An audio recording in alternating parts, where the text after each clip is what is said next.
Hello મિત્રો, વિડીયોમાં તમારું સ્વાગત છે। આજ સવારથી અમદાવાદ સહિત ઘણા વિસ્તારોમાં વરસાદી માહોલ જોવા મળી રહ્યો છે। મેઘરાજાના ટૂંકા વિરામ બાદ ફરી સક્રિય થયા છે, ત્યારે હવામાન વિભાગની આગાહી સામે આવી છે। હવામાન વિભાગે આજે રાજ્યમાં વરસાદનું અને હવામાનની સ્થિતિ કેવી રહેશે તે અંગે માહિતી આપી છે। તો જ્યાં મિત્રો હાલ મોટા અને મહત્વના સમાચાર સામે આવી રહ્યા છે।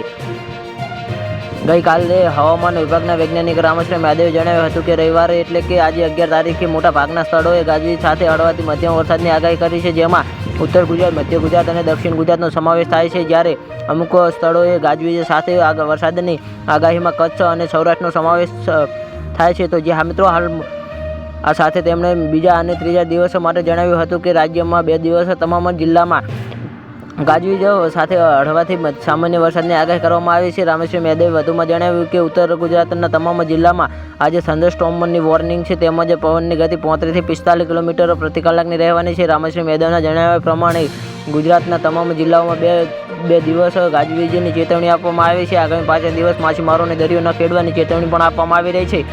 બિકાનેર પર મોન્સૂનમાં ટ્રફના લીધે ભારે વરસાદની આગાહી કરવામાં આવી છે। તો હવામાન વિભાગના જણાવ્યા અનુસાર રાજ્યમાં સરેરાશ 514 મિલીમીટર વરસાદ નોંધાયો છે, સામાન્ય કરતાં 11% વધુ વરસાદ પડ્યો છે। ઘણા શહેરોમાં ખુલ્લું આકાશ, મિક્સ વાતાવરણ અને ક્યાંક છૂટા છવાયા વરસાદ જોવા મળી રહ્યા છે। તો જ્યાં મિત્રો અમારો વિડીયો કેવો લાગ્યો અમારી કોમેન્ટ બોક્સમાં જરૂરથી જણાવજો, અને ચેનલ પર ન હોય તો ચેનલને સબસ્ક્રાઈબ કરવાનું ના ભૂલતા। તો પૂરો વિડીયો જોવા બદલ તમારો ખૂબ ખૂબ આભાર।